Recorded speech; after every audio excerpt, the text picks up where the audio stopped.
بسم اللہ الرحمن الرحیم۔ آج ہم اپنے سبق کا آغاز التدریب الرابع سے کریں گے۔ اس کے اندر دو مثالیں حل کر کے بیان کر دی گئی ہیں۔ ان دو مثالوں کو دیکھتے ہوئے آگے ہم نے بقیہ مثالوں کو حل کرنا ہے۔ یہاں پر ایک بات کو کرنے کے دو طریقے بیان کیے گئے ہیں۔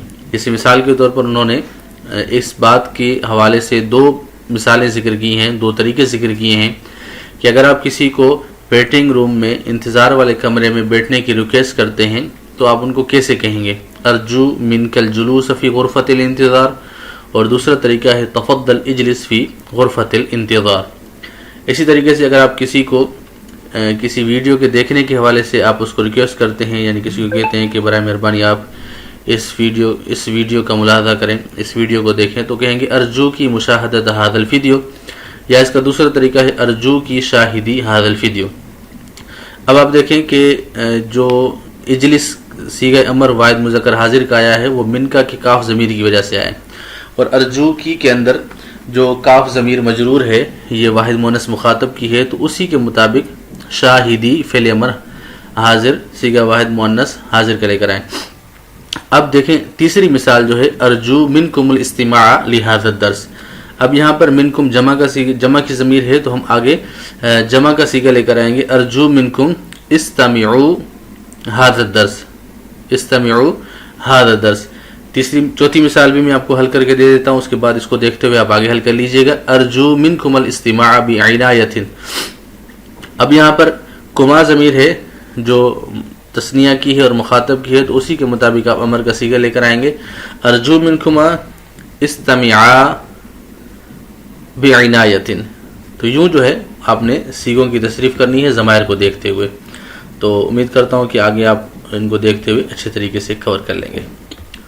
پانچویں تدریب ہے اجر التمرین کما فی النموذج۔ ایک مثال حل کر کے بیان کی گئی ہے، عمر مشغول سینادیک عندما ینتہی۔ عمر اس وقت کیا ہے؟ مشغول ہے، عمر مصروف ہے، جب وہ فارغ ہو جائے گا تو آپ کو بلا لے گا، جب وہ فارغ ہوگا تو آپ کو بلا لے گا۔ سیقوم عمر بالرد علیک فی اسرع وقت۔ اب یہاں پر اس کا دوسرا جملہ بیان کیا گیا ہے کہ ان قریب عمر جو ہے وہ آپ کو بلائے گا، بہت جلدی بلائے گا۔ عمر بالرد علیک فی اسرع وقت، یعنی آپ نے جب ان کو بلایا ہے تو اس کے جواب میں وہ آپ کو جلدی بلائے گا، یعنی آپ نے ان سے ٹائم لیا ہوا ہوگا، اپائنٹمنٹ لی ہوئی ہوگی، تو آپ کو وہ جلدی بلا لے گا۔ اسی طریقے سے انا مشغول سانادیک عندما انتہی۔ اب دیکھیں عمر کے مطابق ینادی صیغہ آیا تھا اور ینتہی صیغہ آیا تھا۔ اب انا متکلم کا صیغہ ہے، ضمیر ہے، تو اس کے مطابق ہم متکلم کا صیغہ لے کر آئیں گے، انا مشغول سانادیک عندما انتہی۔ اب اسی طریقے سے اگلے جملے کے اندر بھی ہم نے یہی کرنا ہے، ساقوم برد علیک فی اسرع وقت، ساقوم برد علیک فی اسرع وقت۔ اب نحنو کا ہم نے جملہ بنانا ہے، یہ بھی میں بنا دیتا ہوں تاکہ آپ کو آگے بنانے میں آسانی رہے۔ نحن مشغول سننادیک عندما ننتہی۔ اس کا سامنے والا جملہ بنائیں گے، سنقوم برد علیک فی اسرع وقت، سنقوم برد علیک فی اسرع وقت۔ اسی طریقے سے آپ دیگر تمارین کو دیگر مثالوں کو حل کر لیجئے گا۔ اس کو دیکھتے ہوئے انشاءاللہ آپ کو امید ہے کہ اچھے طریقے سے سمجھ آ جائے گا۔ التدریب السادس اجر التمرین کما فی النموذج۔ انت هل قابلت الطبیب وفصحک؟ کیا آپ ڈاکٹر کے پاس گئے، ڈاکٹر سے ملاقات کی، ڈاکٹر نے آپ کو چیک کیا؟ نعم قابلت الطبیب وفحصنی۔ جی میں ڈاکٹر سے ملا اور اس نے مجھے چیک کیا۔ لم اقابل الطبیب بعد۔ میں ابھی تک ڈاکٹر کے پاس نہیں گیا یا ڈاکٹر سے ملاقات نہیں کی۔ قابل یقابل مقابلتاً ہے، یعنی ایک دوسرے کے آمنے سامنے آنا، تو جب یہ جائے گا تو آمنے سامنے ہوں گے آپ ڈاکٹر کے۔ تو اسی طریقے سے ہم نے انتی ضمیر کا استعمال کرنا ہے۔ اب یہاں پر کیسے کریں گے؟ هل قابلت الطبیب، اب قابلتی لگائیں گے کیونکہ واحد مؤنث مخاطب کا صیغہ یہ بنے گا۔ هل قابلت الطبیب وفحص کی؟ نعم قابلت الطبیب وفحصنی۔ لم اقابل الطبیب بعد. اب جواب کے اندر وہی آئے گا کہ اگر واحد کا صیغہ ہے، مذکر ہے یا مونث ہے، اس کے جواب میں واحد متکلم کا ہی صیغہ آئے گا. جیسے جواب میں انتی کے جواب میں بھی یہی کہا، نعم قابلت الطبیب وفحصنی. اور اس کا نفی میں ترجمہ اگر کہنا ہو تو کہیں گے لم اقابل الطبیب بعد.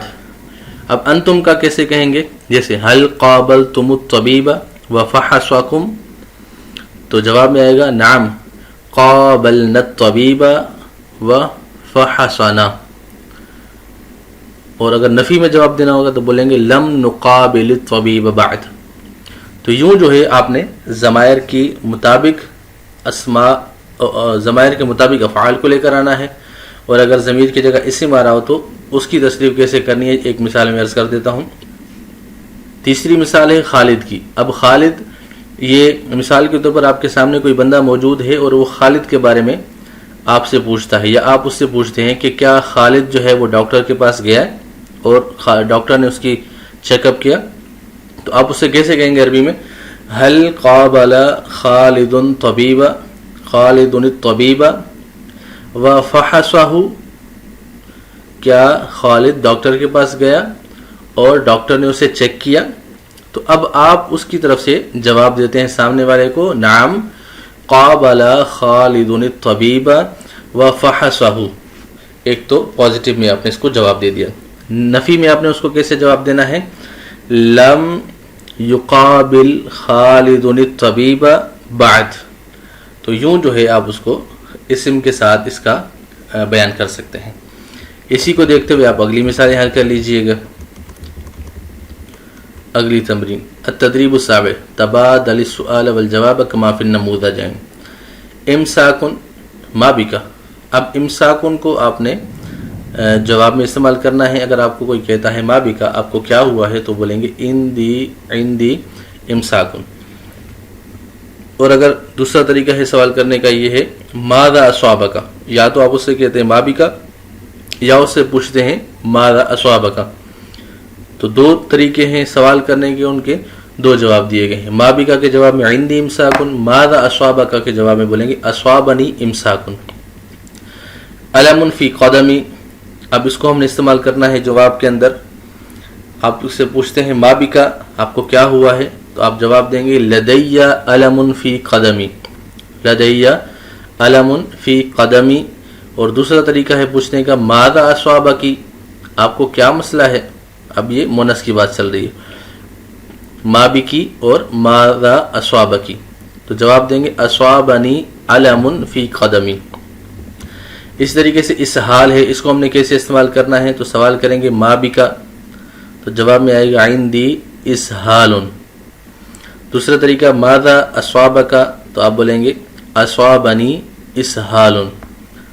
اسی طریقے سے زکام کو آپ نے اسحال کی جگہ رکھ لینا، جیسے اسحال کا جملہ بنایا اسی طریقے سے زکام کا بنانا ہے، عطاسن کا بنانا ہے. یوں جو ہے آپ دیگر چیزوں کو بھی سامنے رکھتے ہوئے جملے بناتے چلے جائیے گا.